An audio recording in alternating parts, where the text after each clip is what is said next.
Hello, my name is William Delmage, and this is my case study analysis presentation. Dred Scott v. Sandford was a landmark case in American history that outlined the federal government's view on slavery and African Americans' citizenship. The subject of this case was Dred Scott, a slave from Missouri who had lived for some time in the free state of Illinois. After his master died, Scott sued for his freedom, believing that his time in Illinois granted him freedom.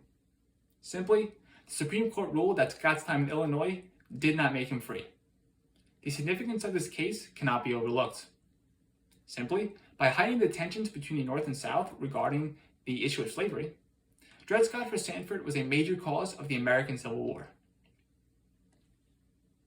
This case was heard by various courts before it reached the Supreme Court.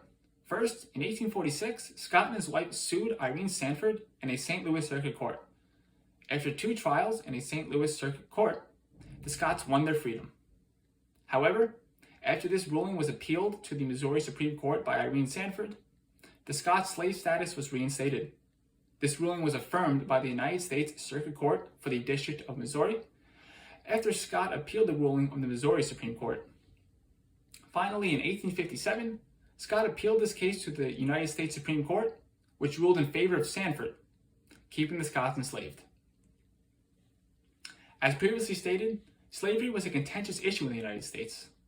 The North disapproved of the practice, while the South supported slavery and disapproved of any laws attempting to abolish it.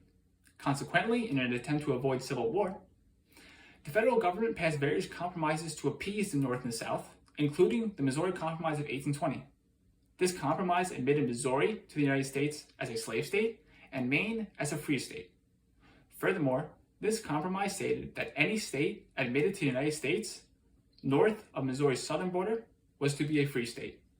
Compromises like the Missouri Compromise of 1820 heightened the antebellum tensions between the North and South. The relevant facts of Dred Scott v. Sandford are quite simple. Simply from 1832 to 1843, after John Emerson purchased Scott, they and their wives moved back and forth from Missouri to Illinois.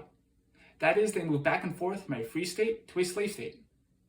Under the Missouri Compromise of 1820, Scott believed that his time in Illinois granted him freedom. Furthermore, one Missouri statute stated that any slave can sue for wrongful enslavement, and another stated that any slave taken to a free territory is free and cannot be re-enslaved upon entry into a slave state. Clearly, Scott had a compelling argument for freedom. The question of law at issue in this case was, did Dred Scott's time in Illinois make him free? By a vote of 7-2, the Supreme Court ruled in favor of Sandford, ruling that Dred Scott's time in Illinois did not make him free. This decision has been regarded as one of the worst in Supreme Court history. Chief Justice Taney wrote the majority opinion, and based on the Supreme Court's belief regarding the citizenship of African Americans and the constitutionality of federal laws that prohibited slavery.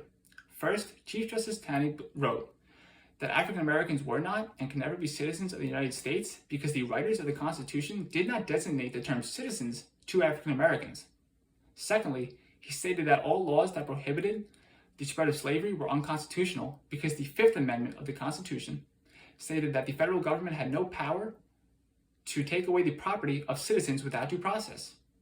Because slaves were the legal property of their slave owners, the Missouri Compromise of 1820 was deemed as unconstitutional, therefore giving the federal government no power to prohibit the spread of slavery. Clearly, this was an egregious decision. Justice McLean and Justice Curtis voted in favor of Dred Scott. Justice Curtis wrote an adamant dissenting opinion that undermined much of the Supreme Court's ruling.